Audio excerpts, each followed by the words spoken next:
Thank you so much for showing an interest in this course.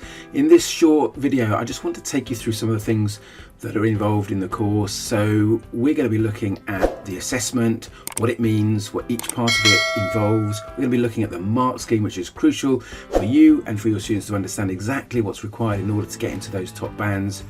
We talk about creating a fictitious business and how that might be useful for your students. We also go through every single part of the specification. We cover all the content and I bring it all together so it's integrated so that you and your students will have a very clear understanding of how everything fits together and how it can be incorporated into the specification. We also look really closely at actually how to tackle the assessment. Everything that you need to know we will cover, which will give you massive amounts of confidence.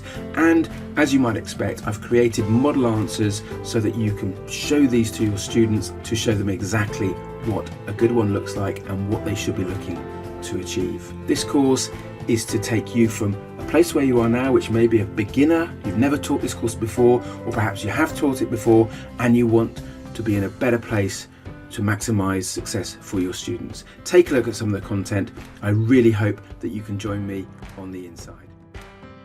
And similarly, trends, we'll look at that in more detail as we go forward. So how does this appear? What does it look like? Now, one way that we could tackle that activity one, the review of business information. Now, I'm going to be looking in much more detail about the way in which we teach this. That it will always say develop and market itself, so we know that that's what we're going to focus on. How does the business develop itself, market itself, and also these three categories will also remain the same.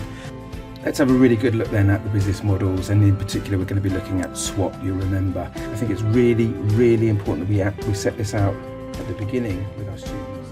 The recommendations part of the assessment is arguably the most important. Comment and make recommendations under three broad categories. The first of which you can see there is customer groups, the second is trends in the industry, and the third is needs of the business. Who doesn't like a bonus, right? So in this section, some extra content for you. You'll find that useful and hopefully you'll find that your students are able to make good use of this particular document. Let's have a look at what I've done, understanding, getting inside the heads of the examiners, what they're looking for, and hopefully this will make sense for you. So the purpose then, as we can see, we've already identified, we know that it's a private limited company.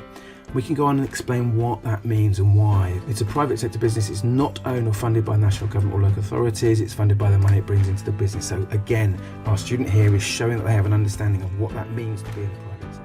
They should be able to find out what type of business this is, and I'll show you where they can start to look for that if it's not immediately obvious.